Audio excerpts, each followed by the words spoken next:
prevent World War III, and you are very close to World War III. Biden's weakness has led the planet to the edge of nuclear war.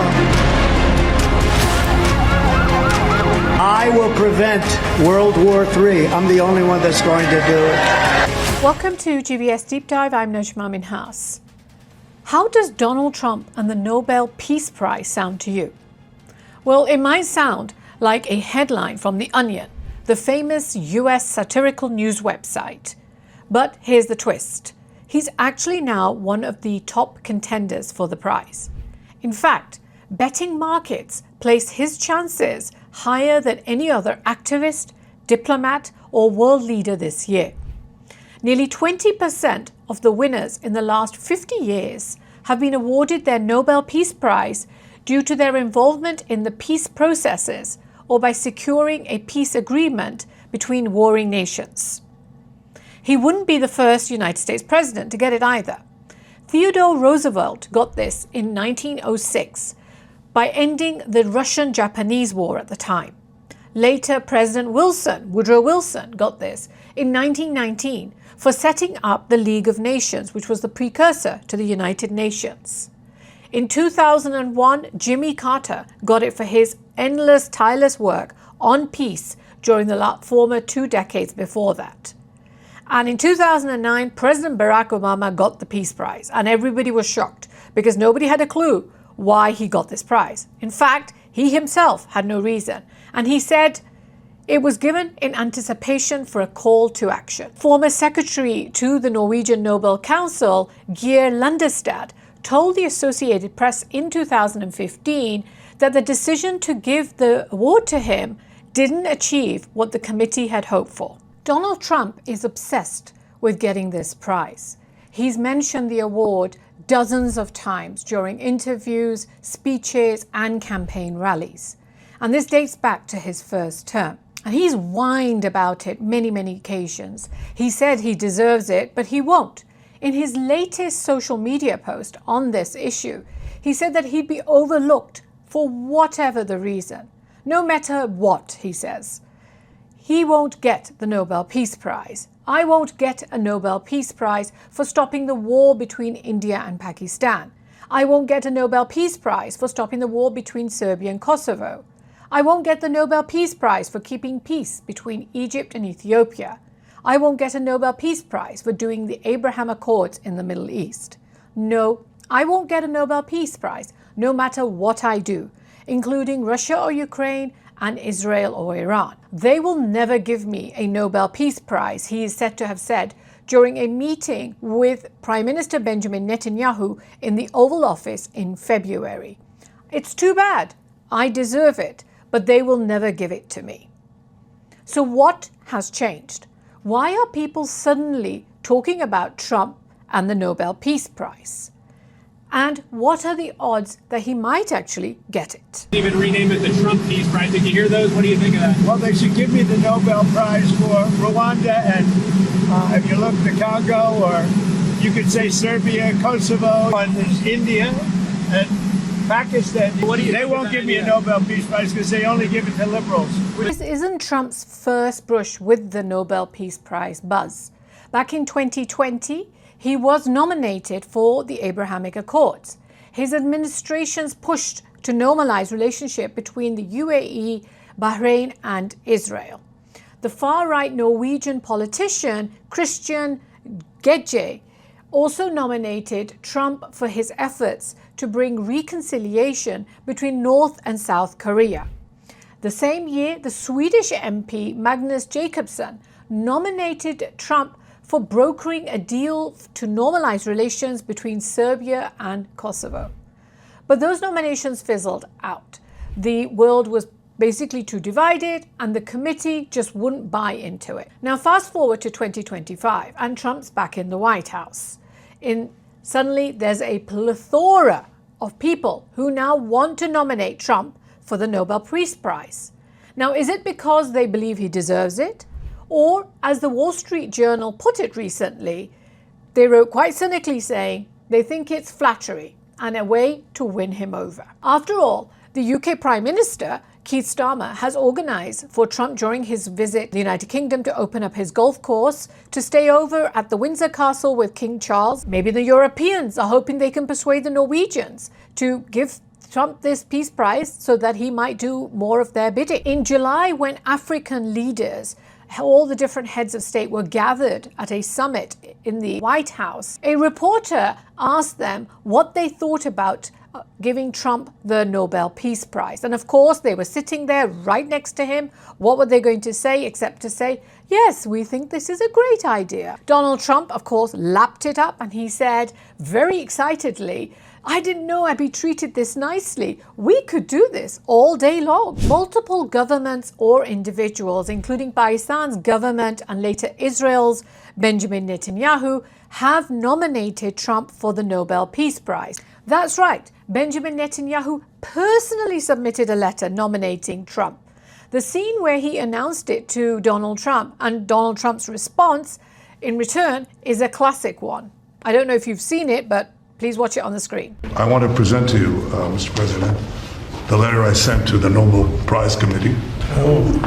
It's nominating you for the Peace Prize, which is well deserved, and you should get it. Netanyahu must have kicked his advisors for being beaten out by the Pakistanis for first nominating Donald Trump for this Nobel Peace Prize. The Pakistani hybrid government, which is being run by politicians, but with hidden strings being pulled by the ever-powerful army, has nominated Trump for the Nobel Peace Prize, saying that his personal diplomacy helped to prevent a regional war between two nuclear powers. The way they put it is, they thanked Trump for leveraging his pivotal leadership. Now, it doesn't even matter that the Indian government is disputing this, and on several occasions has said that Trump really had little to play in the decision to have this particular ceasefire. However, nominating Trump has been in the interest of Pakistan. As a senior minister for the Pakistan Muslim League put it, it was in Pakistan's self-interest to do so. Then we have the recent ceasefires which he declared, which further strengthen his case. Now, in June, the Trump administration was invited by the Democratic Republic of Congo, President Felix, to help mediate an end to the conflict in the eastern Congo region between the government forces and the rebel forces which are allegedly held by the Rwandans. Under the agreement, which was signed off by Marco Rubio in the White House, the Rwandan troops were to withdraw from eastern DRC within 90 days. There would be disarmament measures for the armed groups such as the FDLR and the M23. Both the countries would establish a joint security mechanism and a regional economic integration framework, which interestingly included a little minerals deal for the United States. I don't know how far that's going to go, but I did cover that in a previous vlog, so do go and check that out. However, critics have pointed out that the M23 was not a party to this particular ceasefire deal, so they're not sure how much it's going to hold up. That's not stopping Donald Trump from claiming it as a success for himself, though. Now, coming to the Thailand-Cambodia border conflict, which just happened literally days ago, this saw 4 days of fighting. 30 people were killed over this disputed border between the two countries. 200,000 people were displaced. Donald Trump put out a tweet post which basically said that he would not have a trade deal with either country until this border dispute and the killing was resolved or mediated. Cambodia publicly, immediately agreed to an immediate and unconditional ceasefire. Thailand agreed to it and said it depended on whether the Cambodians were actually serious about undertaking this as well. Talks were scheduled in Malaysia under the ASEAN mediation as well for this. The reality is, however, that the Thailand and Cambodia ceasefire remains very fragile. Fighting has resumed after Donald Trump's little post out there on Truth Social, and probably the Malaysians and Prime Minister Anwar Ibrahim played a much bigger role in trying to bring the two parties together than Donald Trump. But once again, he's claimed it, it doesn't matter. It's one more ceasefire on his scalpel that he's written down as his own personal doing. Now, there is another reality to this whole thing. While Donald Trump has talked a lot about peace and stopping wars, especially on his campaign trails, he's come into office, and one of the first things that we've seen happening is the American support for the Israelis during the Iran-Israel war. In addition to that, he's talked about how he was going to stop the Ukrainian-Russian war within days. And of course, it didn't happen within the promised 24 hours. And now he's even threatening Russia to put on even stronger sanctions, which goes against everything that his MAGA supporters asked for. They were expecting him to be an anti-war president, and they haven't been happy with what he's done so far, especially on Iran-Israel. Now, coming to the Nobel Prize, often when people talk about the prize, they're referring to the Nobel Peace Prize. But in fact, there are actually 5 awards. There's one in physics, in chemistry, in medicine, literature, and then the Peace Prize. The 6th award, which is for economics, was added later in 1968. The first 5 prizes were established by Alfred Nobel, who was a Swedish industrialist. He was an inventor, and ironically, he was a military equipment manufacturer. The process for determining the winner of the Nobel Prize is pretty straightforward. It is decided by a voting process amongst the Norwegian Nobel Committee. The role of that committee was basically outlined by Alfred Nobel himself in his will and was established by the Norwegian Parliament in 1897. The instruction in Nobel's will was that for the winner to be decided, in the case of the Peace Prize, where the person or the group who has done the most or the best work for the fraternity of nations, for the abolition or reduction of standing armies, and for the holding and promotion of the peace congresses. So what are the odds for Donald Trump? It's important to note these odds change on a frequent basis, but let's talk numbers. As of July 2025, betting markets are putting in Trump's odds at Oddspedia, which is one of them, puts it at 27.8%, almost 30%. Oddspedia is a powerful site, especially in the sports betting space, but it also covers novelty and special event betting markets like the Nobel Peace Prize and other awards. Odds Checker, which is a UK-based site and which is one of the most popular odds comparison websites in the world, has his odds here at the Nobel Prize between 10.5% and 14.3%. Most major platforms now place Trump ahead of Greta Thunberg and multiple UN officials, including the Secretary General Antonio Guterres. So yes, he's now a serious front runner. But remember, the Nobel nominations don't mean endorsement. Roughly 300 people every year are put forward for this Nobel Peace Prize nomination. The real power lies with the Norwegian Nobel Committee, which operates independently and secretly. Trump's very presence, which is loud and brash and unpredictable, may have created some space for ceasefire talks that career diplomats couldn't achieve. But Gaza and Ukraine are still burning. Trump's role in resolving these ongoing conflicts is very, very shaky at best. If he resolved these two, we could genuinely say he would make a case for this Peace Prize. But given Barack Obama, who had done absolutely nothing for it, in fact, he later massively expanded US drone strikes and continued military engagements abroad under his administration, I'd say Trump has an equally good chance of getting it. Let's not pretend this is all about merit.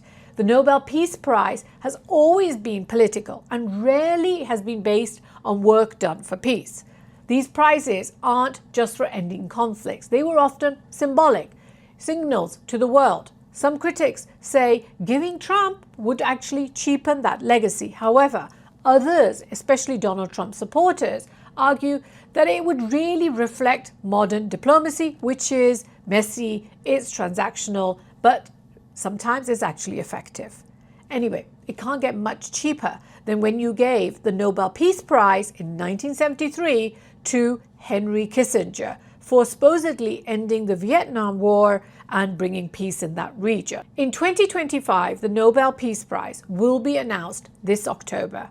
And until then, we'll be watching 3 things very carefully. First of all, more ceasefire momentum. Where are we getting it? Are we getting it actually in serious places? What happens in Gaza? What happens in Ukraine? If he solves either of them, then we could talk about the Peace Prize. Secondly, is there going to be a massive backlash or support for Trump either way from within the Nobel community and from previous Nobel Peace Prize winners? And how much campaigning are his allies actually doing for him to get this Peace Prize, apart from telling him verbally on the face of it? So what do you think? Would a Nobel Peace Prize for Trump signal a new era of diplomacy? Or would it stay in that legacy the way we have seen some of the past winners who've had this, like Kissinger? Let me know in the comments below. Thank you for following me through.